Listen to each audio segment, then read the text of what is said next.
Welcome to America, the land of junk sleep, where it's bedtime, but you're double booked. Here, there's always one more deadline to meet, episode to watch, or meme to share. The world may not want you to sleep, but we do. Only the sleep experts at Mattress Firm can help you find the right bed at the right price. Unjunk your sleep. In store or online at mattressfirm.com today. The Big Bark, listen up dog owners, is for you, all you canine lovers. It's your favorite podcast, The Big Bark, with your host Darragh and canine co-hosts Bruno and Milly. The Big Bark. Hello and a very big welcome back to the Big Bark Podcast. This is the podcast, the number one rated doggy podcast in Ireland that brings you the latest news from the canine world, and it is absolutely crazy about all breeds of dogs. We love everything from your little chihuahuas to your Bichon Frisers, right up to your Rottweilers and your Saint Bernards and your Bernese mountain dogs. I was about to say Saint Bernese there. I'm tired, it's been a long day. So, we've had a great few weeks. Over the last few weeks, we've had some wonderful episodes, from our episode with Dog Friendly Ireland to our various trainers that we've had on recently, including Carrie Hode and Maeve Humphreys, as well as having Danny Brady on recently, talking about all things force-free grooming. And last week we had Samantha Rawson on with us. Now, Samantha, I just want to talk to me about this episode for a minute. Samantha's episode was absolutely fantastic content. But unfortunately, as things happen from time to time, the audio quality was absolutely, utterly crap. Which is no fault of my wonderful Podtrack P4 or my skills that I developed over the last year in editing audio. It was actually because of Zoom's the Zoom conference as a software that we use to record remote interviews, and unless you have a really stable connection on that, the audio quality can come out pretty terrible at times. So I would like to apologise to everyone just for the audio being really, really bad. But look, let's move on from that. We've had great feedback. We've had wonderful reviews on our podcast. We've hit the number one spot 4 weeks in a row running in the podcast charts for pets and animals in Ireland, on the Apple podcast charts, that is. No idea what the story is with Spotify podcast charts. I don't even know if they actually exist or not. But all the same, let's move on from that and let's focus on today's episode. Today we have the wonderful Jenny and Rosie from Haven Rescue in County Tipperary. Haven do such amazing work for all animals across the Tipperary region, and we are delighted to have Jenny and Rosie joining us right now on the line. Jenny, Rosie, welcome to the Big Bark. Thank you. Thanks for having us. No problem. So, okay, guys, tell me first of all a small bit about Haven Rescue. Give us a bit of background for people who don't know about you. When did it start, and such as how many people are involved, and what kind of animals do you mainly care for? Okay, so the Haven Rescue was started in, was it 2017? Yeah. In 2017, so nearly 5 years ago now. So there's a couple of people involved, and there's about 6 people in the very beginning, and those 6 people are still with us. So we're foster based, so everything is out in a foster home where we can fit them into a foster home. So we have 2 canine behaviourists on the team as well, Rosie and Brian. So the dogs come into us first. They're surrendered from just people just wanting to get rid of their dogs, or people that are moving house and can't keep them. And we work a lot with the pounds, all the pounds across Ireland. So we would take an awful lot of dogs from Meath Dog Pound, from Roscommon, from Longford, Waterford, Limerick, everywhere and anywhere. So the dogs then, they come to us. So first port of call is they go to the vets to get whatever little bits and pieces they need done. So usually they go in and they get their neutering, they get their vaccinations, they get their microchips, and they get their worms and their worming and defleeing. And then depending on what type of dog it is and what foster homes we have available, they'll go out to a foster home or they'll go to one of our behaviourists to be assessed first. So they kind of recover there for a couple of days, see what they're like, see what they like, what they don't like, if they're getting on with other dogs or if they're not. And then they're kind of matched out to a foster home. So we have about 20 foster homes, kind of give or take, at any one time. So nobody gets paid, everyone's a volunteer. So they bring the dogs into their own home, they get them used to being in the house, being around other dogs, out walking, trips in the car and stuff like that. And then they kind of build a little bit of a profile for them, and then they start to be advertised. So they go up on our social medias, so Instagram and Facebook, and then we try and find them homes. So we would deal an awful lot in kind of lurchers and greyhounds. So sometimes we have to work with rescues in the UK. So we work with 3, Greyhound Protection UK, Norfolk Greyhound Rescue, and Almost Home. So the guys there, they can take some dogs off us when they have space and they find them homes. And then we work with our rescues in Sweden and Italy, and we even sent dogs to America last year. So they're kind of scattered all over the world now. And yeah, that's about it. I suppose it started very small and it kind of got very big very quickly. So at any one time now, at the minute, we could have 40 or 50 or 60 dogs at a time. So our food bill is about 150 to 200 a week. So it doesn't take long tottling up that. Then we do have to use kennels. We use overflow kennels. Just because we've so many dogs at the minute, and then some kind of can't. They need a little bit more time to kind of decompress from the situation that they've come out of. And we find kennels can be kind of a little bit useful like that. They can just kind of chill out for a little while until you try and bring them into a home. Because sometimes it's just too much to try and get a dog that has come from a situation and try and fit them into a house straight away. They just can't cope with it. So God, our kennel bill could be, I don't want to say. It stands at 2.7 there at the minute. Yeah.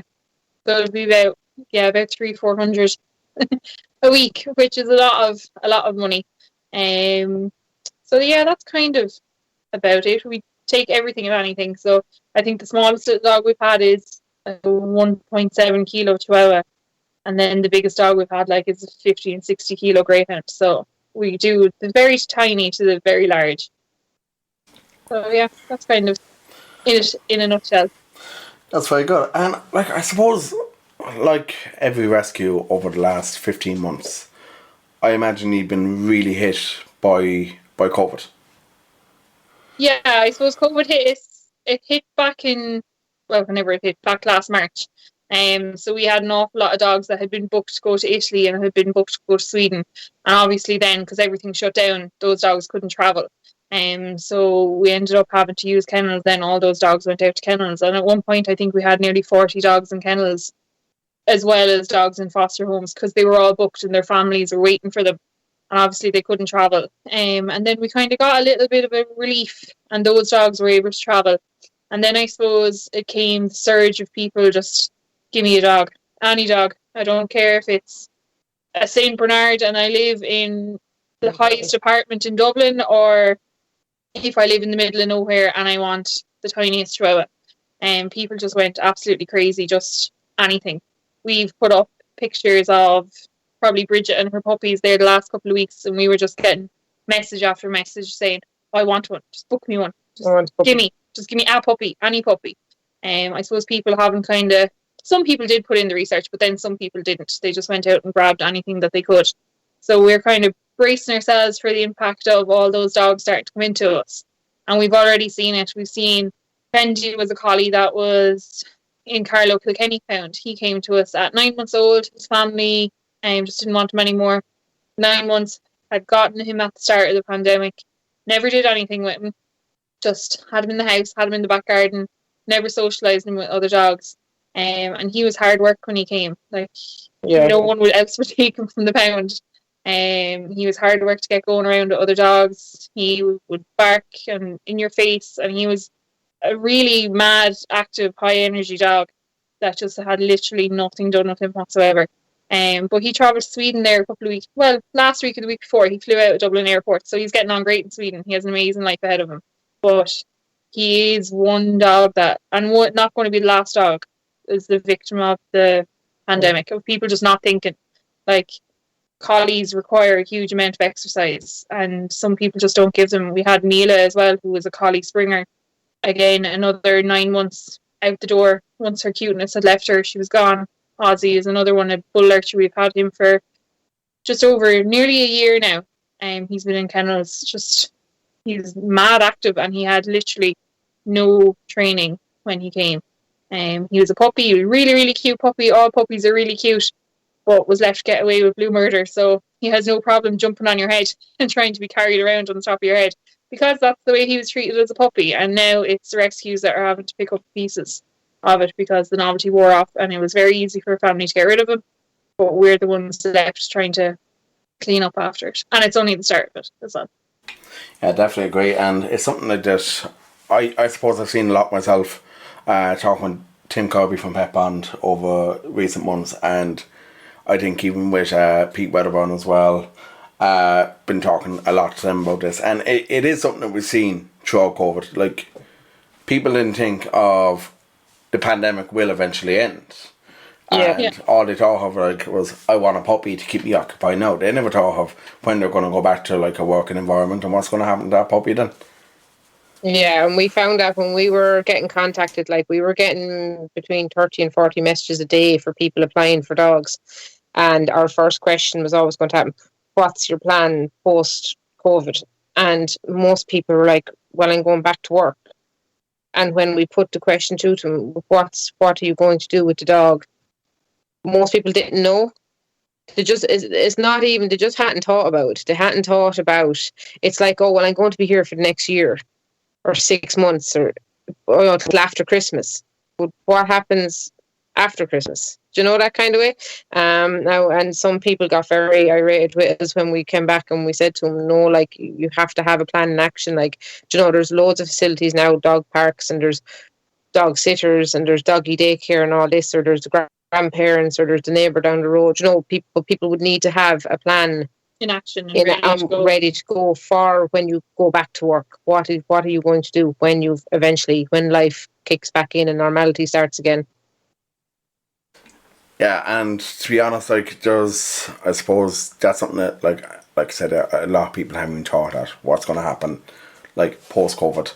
And I think it's not just rescues we've seen a huge demand. Like, if you look as well at, I suppose, all the breeders that are out there, and I'd be one, like, and especially on the show, be one for always look at a shelter first. There's plenty of dogs who are looking for their forever homes. They have been in a shelter for, say, 9-12 months or even longer in some cases. But it's been really strange. You've seen this, I suppose, this demand for dogs that's been there that we've never seen before. And with breeders especially, it's driving. It's hard to describe. It's like a price war nearly at this stage. The price, like, I've seen like some Labradors. Like, I have 2 labs here myself, and I've seen some Labradors online that are costing like 3,000-4,000 now. It's insane. Yeah, the prices. Yeah, but most of these and most of them are puppies. They're only getting a first vax, and some of them aren't even microchipped. Do you know? And it's been lost since 13. Whatever, 24. A long time. Yeah, that all dogs have to be sold with microchips, whereas it just wasn't happening. But yet people are willing to go out to spend 2,000 to 4,000 on these puppies. And they will probably be the first people that will contact us and say, well, you have to take this dog on Tuesday because I need it gone out my house because I go back to work. But yeah. I suppose an awful lot of those puppies as well, they were taken off their mums very young. Like, puppies should stay with their mums until they're 12 weeks old at a minimum. And we've seen it here. Puppies, we got a litter of lurcher puppies like maybe 3 or 4 years ago, and one had been taken away at 6 weeks, and then we managed to get the mum and the rest of them at, I think there were 9-10 weeks. And that puppy that had been taken away at 6 weeks actually came back when we were taking the other ones. But you could see the complete difference of he had been split from his family at 6 weeks and the puppies that were still with their mum. Like, they were complete chalk and cheese. Just the socialisation is completely different. And even that family still struggle with his socialisation now because of that extra 3 weeks. It wouldn't have done any harm for him to stay with his mum for another 3 weeks. But the impacts for the rest of his life are there now. And I suppose people are going to have to start dealing with that as well. Puppies that weren't left long enough with their mums. Absolutely. Okay, so I want to talk to you about, you mentioned that a lot of dogs go to the UK and you have one dog that went to Sweden. So this is something that's like been really seen, especially like with lurchers and greyhounds over the last number of years, that the quality of life that they're getting from going to these European countries, like rather than being adopted here in Ireland, the quality of life seems so much higher for them over there. Yeah, I suppose in Sweden there's not pounds in Sweden. Like, it doesn't happen that your neighbour has their dog chained out in the back garden for 6 months and you drive past and, oh, that's just Joe Bloggs, he always does that. Like, that doesn't happen in Sweden. Families, like, it's very rare, I suppose, to find a rescue dog in Sweden. Like, they have waiting lists, and families, I think, they think about it an awful lot longer out there. Just the welfare here in Ireland, there's nobody to enforce it, I suppose, as much like, as... There probably is quite a good law, but there's just the enforcement of it isn't there. Yeah, and that's not dissing anybody in, like, your local dog wardens. They've too big of an area to cover. Like, one person can't cover the area. You know, I think there's 2 dog wardens for Tipperary, and the size of Tipperary, like, it's not possible for him. If something happens in Cashel one day and something happens in Ballina another day, like, there's no possible way for him to cover that ground. So unfortunately, the resources are not there just to get in and cover everything that needs to be done for animal welfare. Yeah, and I suppose as well, if you look at it, like there are laws that are looking to introduce. Like, if you look even up till recently, an animal like a dog, like a cat or anything was considered a piece of property. They weren't actually considered living beings. Yeah, they weren't. So, like, we had Dr. Sharon Elson on there last year on the show, back last August, and she was working with, I think it was a TD down in County Wexford, to try and get legislation pushed through. And I think some of that legislation has actually gone through, where dogs are no longer actually considered this piece of property anymore, which is great to see, but we have a long way to go here in Ireland. Yeah, oh, definitely, yeah. But a lot of people still see it like there's no problem with next door's dog being chained. Do you know, that whereas in the UK or Sweden or any like them countries, that does not happen. So it's a pity that Ireland won't come forward and come out of dark ages around animal welfare and be a little bit more proactive about these things. Definitely. And talking about animal welfare, like, it's supposed to be see a huge amount of cruelty cases in Ireland. I know I definitely saw one, I think it was on your own Instagram story not so long ago, I think it was last week. A case of one of these sulkies up in, was it Tullamore, I think, and going down the wrong way down a one-way street, and it was only a fall, I believe, if I'm right, and the sulky turned over, and the 2 little, I suppose, call them what you will, hooligans, thugs is what I call them, who have no respect for animal life, and they just took off. Yeah. Well, you see, that's the problem as well. They're so easy to commandeer those little horses. Like, they're being bred out of every single mare that can be put in foal. They're just bred, and they have no regard for, oh, what am I going to do with it? Like, even if you drive down through Tipperary, you see fields of, like, horses just breeding everywhere. And I suppose, like, those kids, they shouldn't be allowed. Like, it's dangerous for them, it's dangerous for the horse, and it's dangerous for the person that's coming against them in a car, because those horses are so young. Their bones aren't properly formed. They shouldn't be out beating their legs off tarmac, trotting up and down. Like, it wrecks their tendons, it wrecks their hoofs, it wrecks them for the rest of their life. And they're only babies themselves. Like, they don't understand about cars coming to them, and they get scared, and they can do serious damage to themselves. They can do serious damage to oncoming cars, and they can have the possibility of killing people. Like, they're animals, they are heavy, they're big, and they can cause an awful lot of damage to people. Yeah, and children being in charge of them is just like, there's nobody there to stop them or to take charge and say this is not right and this is not what should be done. Like, a child doesn't have the strength to pull up one of those horses, no matter how young the horse is. They don't physically have the strength to manage what they're running up and down the road, like, it's ridiculous. And I think a lot of that comes back to, again, the enforcement of the legislation that's there. It's exactly. I suppose it's very hard for, if in an ideal world, if they were spotted out on the road and the horse isn't chipped, it should be lifted there and then. But where's the facilities to do that? Where's the manpower to do that? In an ideal world, that horse should be gone. But where do you put them? Or how do you cope with it? Exactly. And, like, look, I suppose, like, you always hear, like, the Gardaí can't seize a horse on their own. They have to have, like, an animal inspector there with them. Yeah, like, they can't fit a horse in the back of the squad car. Like, so what are you going to do? Where are you going to put them? And there's just not the manpower there to lift it and go. Yeah, and I suppose the bigger issue too is, like, when you see children as young as, like, 9, 10 on these horse traps, and they're like, you won't put them behind the wheel of a car. So why they out on the road? The car has airbags. Like, they have nothing up on them. Exactly. So I want to talk to you next a bit about, like, okay, so I did see on your Instagram that you have a big GoFundMe, which was for your vet bills, and funding, and obviously fundraising, like, for any animal charity is a massive thing. But talk to me a bit about the GoFundMe campaigns that you have run at the moment.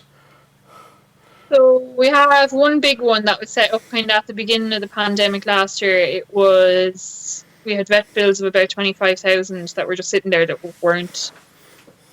just weren't going down. They were getting higher and higher and higher. So I suppose that was started, and that one is nearly finished. So we've nearly reached the target of 25,000. But all that money has already cleared, has been going to clear the vets. So I suppose I think our current bill at the minute is, as of last week, it was about 10,500. And I suppose every week we, depending on what dogs go on, we put about maybe 1,500-1,600 on the bill. Every single week. Yeah. Wow. So it's an awful lot of money, and that's all going well. Like, last week, Eask was a dog that came in, and her teeth were so rotten she needed to get her jaw broke and get wires placed in her jaw. So that was an unexpected cost that had to go on the bill and build the bill up even more. I suppose there's 5 dogs going in tomorrow. You're looking at another, I'd say, about maybe 1,000, 1,500, depending on how good they are or how good they're not.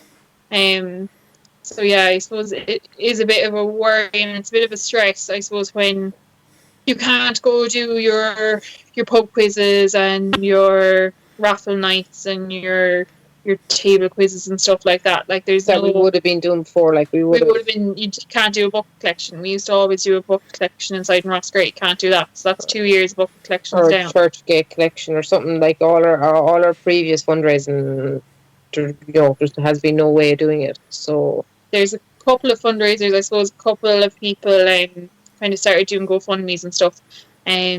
People that adopted dogs from us. There's a girl, Lucy. She does makeup. She ran a GoFundMe. She raffled off some Sosumi pallets and stuff. She raised nearly €900. So that will be coming off the bill this week. So yeah, I suppose it's just a constant trying to juggle how to do it in the new COVID kind of world, but still trying to raise money at the same time. Yeah, absolutely. Well, look, you're doing absolutely fantastic work, and we'll keep an eye on your Instagram page. We'll keep sharing for you, and we'll make sure that we keep raising the awareness for you as well. Looking for homes there, so if anybody is interested in a black greyhound, because we have lots of them at the minute, or any dogs, just send them our direction. Fantastic. Right? And how do people get in touch with you? Probably our main is our Facebook page. A couple of ads on it, as Jen's there. Everybody works full time, so the page has there 4 admins. So everybody, people are keeping an eye to it nearly the whole time.